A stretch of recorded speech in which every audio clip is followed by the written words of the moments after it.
എന്താ ഞങ്ങളോട് അങ്ങനെ ബാച്ചിലർ പാർട്ടി കഴിഞ്ഞു, ഇനി നിങ്ങളുടെ കല്യാണമാണ്, എന്താണ് പറയാനുള്ളത്? ഒരുപാട് സന്തോഷമുള്ള കാര്യമല്ലേ, കാരണം നമ്മള് വർഷങ്ങളായിട്ട് കാത്തു നിന്ന ഒരു കാര്യമാണ്. അത്രയും ഇപ്പൊ ഈ വീഡിയോ കാണുന്ന ആൾക്കാരിൽ നിങ്ങൾക്കിടയിലും പ്രേമിക്കുന്ന ഒരുപാട് ആൾക്കാരുണ്ടാവുമല്ലോ. അപ്പോ കുഴപ്പമില്ല, നമ്മൾ ഈ പ്രേമിച്ച് കല്യാണത്തിലേക്ക് എത്തുക എന്ന് പറയുന്നത് വലിയൊരു സന്തോഷം ഉണ്ടാകുന്ന കാര്യമല്ലേ.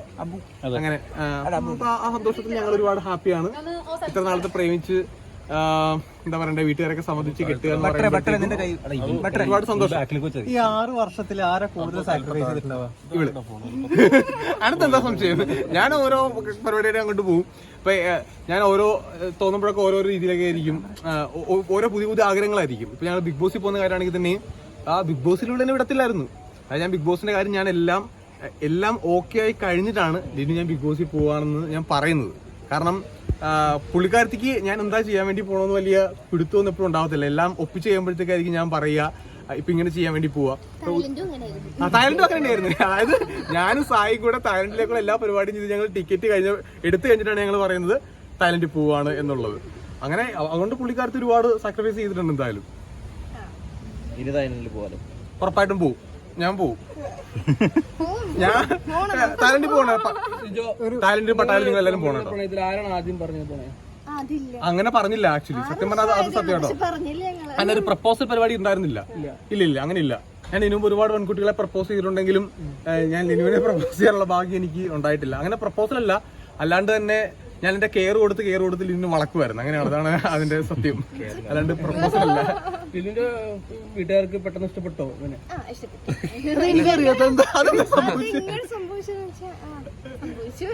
പറഞ്ഞപ്പോ തന്നെ താല്പര്യം?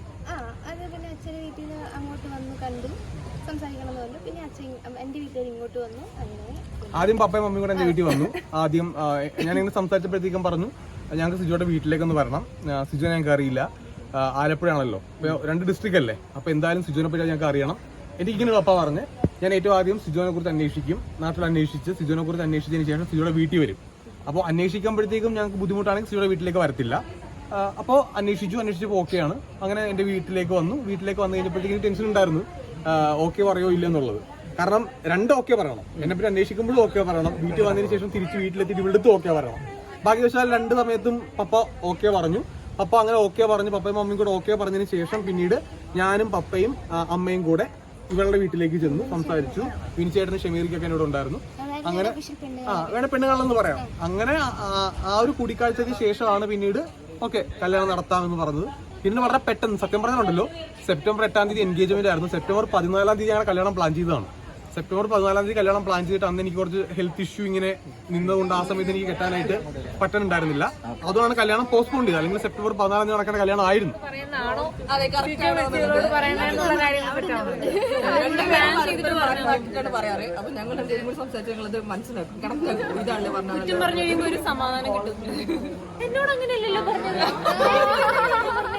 അപ്പൊ എന്തോ അല്ല അടിപൊളിയാണ്.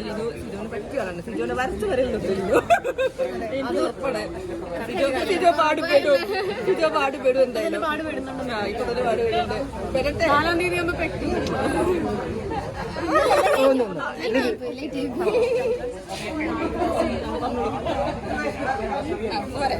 നിങ്ങളുടെ നിന്ന് വരാ ചാനലില്